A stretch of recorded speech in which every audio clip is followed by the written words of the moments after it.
Creed en sus profetas. Domingo 20 de julio 2025, Levítico 5. El sacrificio por la culpa. Cuando una persona peque porque habiendo oído la advertencia del juramento y siendo ella testigo que lo vio o lo supo, no lo denuncie, será considerada culpable. De la misma manera, el que haya tocado cualquier cosa inmunda, sea el cadáver de un animal inmundo, no doméstico, o el cadáver de un animal doméstico inmundo, o el cadáver de un reptil inmundo, aunque no se haya dado cuenta de ello, será impuro y culpable. Si alguien sin darse cuenta toca alguna impureza humana, sea cual sea la impureza con que se contamine, aunque no se haya dado cuenta de ello, cuando llegue a saberlo será culpable. También la persona que descuidadamente jura hacer algo, sea malo o bueno respecto a cualquier asunto por el cual se jura, como se acostumbra a jurar sin pensar, cuando llegue a saberlo, será culpable por cada una de estas cosas. Y sucederá que cuando alguien peque respecto a cualquiera de estas cosas, confesará aquello en que pecó, y traerá al Señor como su sacrificio por la culpa, por su pecado cometido, una hembra del rebaño, sea oveja o cabra, como sacrificio por el pecado. El sacerdote le hará expiación por su pecado. Si no tiene lo suficiente para una oveja, traerá al Señor como sacrificio por la culpa, por aquello en que pecó, 2 tórtolas o 2 pichones de paloma, el uno para sacrificio por el pecado y el otro para holocausto. Los traerá al sacerdote, quien ofrecerá primero el que es para el sacrificio por el pecado. Le arrancará la cabeza por el cuello, pero sin separarla totalmente. Rociará parte de la sangre del sacrificio por el pecado sobre la pared del altar, y lo que sobra de la sangre lo exprimirá al pie del altar. Este es el sacrificio por el pecado. Luego ofrecerá el segundo en holocausto, de acuerdo con lo establecido. Así el sacerdote hará expiación por él, por su pecado cometido, y le será perdonado. Si no tiene lo suficiente para 2 tórtolas o 2 pichones de paloma, por aquello en que pecó, traerá como su ofrenda 2 kilos de harina fina como ofrenda por el pecado. No pondrá sobre ella aceite ni incienso, porque es una ofrenda por el pecado. La traerá al sacerdote y éste tomará de ella un puñado como recordatorio, y la hará arder en el altar sobre las ofrendas quemadas al Señor. Este es el sacrificio por el pecado.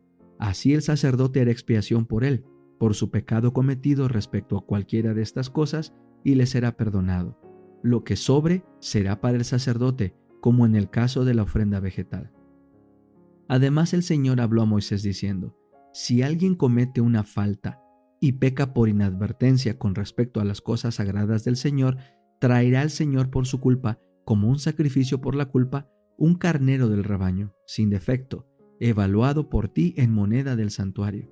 Él restituirá aquello que haya defraudado de las cosas sagradas, añadirá a ello la 5ª parte y lo dará al sacerdote. El sacerdote hará expiación por él con el carnero del sacrificio por la culpa y le será perdonado. Si alguien peca transgrediendo alguno de los mandamientos del Señor respecto a cosas que no deben hacerse, aun cuando no llegue a saberlo, será culpable y cargará con su culpa.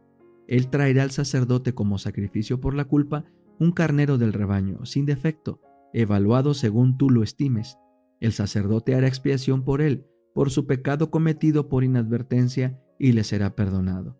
Este es el sacrificio por la culpa, pues ciertamente es culpable ante el Señor. Patriarcas y Profetas, capítulo 18, una noche de lucha. Este capítulo está basado en Génesis 32, 1 y 33. Aunque Jacob había dejado a Padán Aram en obediencia a la instrucción divina, no volvió sin muchos temores por el mismo camino por donde había pasado como fugitivo 20 años antes. Recordaba siempre el pecado que había cometido al engañar a su padre. Sabía que su largo destierro era el resultado directo de aquel pecado, y día y noche mientras cavilaba en estas cosas, los reproches de su conciencia acusadora entristecían el viaje. Cuando las colinas de su patria aparecieron ante él en la lejanía, el corazón del patriarca se sintió profundamente conmovido. Todo el pasado se presentó vivamente delante de él. Al recordar su pecado, pensó también en la gracia de Dios hacia él y en las promesas de ayuda y dirección divinas. A medida que se acercaba al fin de su viaje, el recuerdo de Saúl le traía muchos presentimientos aflictivos. Después de la huida de Jacob, Esaú se había considerado como único heredero de la hacienda de su padre. La noticia del retorno de Jacob podía despertar en él temor de que venía a reclamar su herencia. Esaú podía ahora hacerle mucho daño a su hermano si lo deseaba, y estaba tal vez dispuesto a usar la violencia contra él, no solo por el deseo de vengarse, sino también para asegurarse la posesión absoluta de la riqueza que había considerado tanto tiempo como suya. Una vez más el Señor dio a Jacob otra señal del cuidado divino. Mientras viajaba hacia el sur del monte de Galaad, le pareció que 2 ejércitos de ángeles celestiales lo rodeaban por delante y por detrás, y que avanzaban con su caravana, como para protegerla. Jacob se acordó de la visión que había tenido en Betel mucho tiempo atrás, y su oprimido corazón se alivió con esta prueba de que los mensajeros divinos, que al huir de Canaán le habían infundido esperanza y ánimo, lo custodiarían ahora que regresaba. Y dijo: «Campamento de Dios es este», y llamó a aquel lugar Mahanaim. Génesis 32:2. Sin embargo, Jacob creyó que debía hacer algo en favor de su propia seguridad. Mandó pues mensajeros a su hermano con un saludo conciliatorio. Los instruyó respecto a las palabras exactas con las cuales se habían de dirigir a Esaú. Se había predicho ya antes del nacimiento de los 2 hermanos que el mayor serviría al menor, y para que el recuerdo de esto no fuera motivo de amargura, dijo Jacob a los siervos que los mandaba a mi señor Esaú, y cuando fueran llevados ante él debían referirse a su amo como tu siervo Jacob, y para quitar el temor de que volvía como indigente errante para reclamar la herencia de su padre, Jacob le mandó decir en su mensaje: «Tengo vacas y asnos y ovejas, y siervos y siervas, y envío a decirlo a mi señor por hallar gracia en tus ojos». Pero los siervos volvieron con la noticia de que Esaú se acercaba con 400 hombres y que no había dado respuesta al mensaje amistoso. Parecía cierto que venía para vengarse. El terror se apoderó del campamento.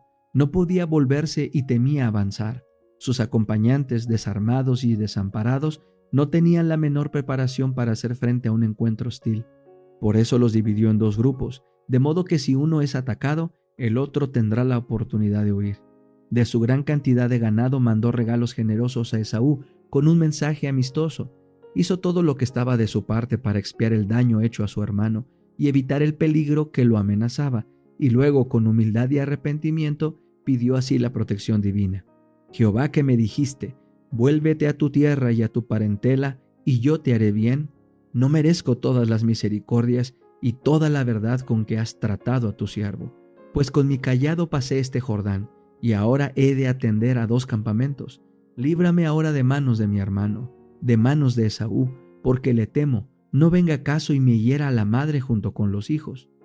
Había llegado ahora al río Jaboc, y cuando vino la noche, Jacob mandó a su familia cruzar por el vado al otro lado del río, quedándose él solo atrás. Había decidido pasar la noche en oración y deseaba estar solo con Dios, quien podía apaciguar el corazón de Esaú. En Dios estaba la única esperanza del patriarca. Era una región solitaria y montañosa, madriguera de fieras y escondite de salteadores y asesinos. Jacob, solo e indefenso, se inclinó a tierra profundamente acongojado. Era medianoche. Todo lo que lo hacía apreciar la vida estaba lejos y expuesto al peligro y a la muerte. Lo que más lo amargaba era el pensamiento de que su propio pecado había traído este peligro sobre los inocentes. Con vehementes exclamaciones y lágrimas oró delante de Dios. De pronto sintió una mano fuerte sobre él. Creyó que un enemigo atentaba contra su vida y trató de librarse de las manos de su agresor. En las tinieblas los 2 lucharon por predominar. No se pronunció una sola palabra, pero Jacob desplegó todas sus energías y ni un momento cejó en sus esfuerzos. Mientras así luchaba por su vida, el sentimiento de su culpa pesaba sobre su alma. Sus pecados surgieron ante él para alejarlo de Dios, pero en su terrible aflicción recordaba las promesas del Señor y su corazón exhalaba súplicas de misericordia. La lucha duró hasta poco antes del amanecer, cuando el desconocido tocó el muslo de Jacob, dejándolo incapacitado en el acto. Entonces reconoció el patriarca el carácter de su adversario, comprendió que había luchado con un mensajero celestial y que por eso sus esfuerzos casi sobrehumanos no habían obtenido la victoria. Era Cristo, el ángel del pacto, el que se había revelado a Jacob. El patriarca estaba imposibilitado y sufría el dolor más agudo, pero no aflojó su asidero. Completamente arrepentido y quebrantado, se aferró al ángel y lloró y le rogó. Oseas 12:4. Pidiéndole la bendición. Necesitaba tener la seguridad de que su pecado había sido perdonado. El dolor físico no bastaba para apartar su mente de este objetivo. Su decisión se fortaleció y su fe se intensificó en fervor y perseverancia hasta el fin.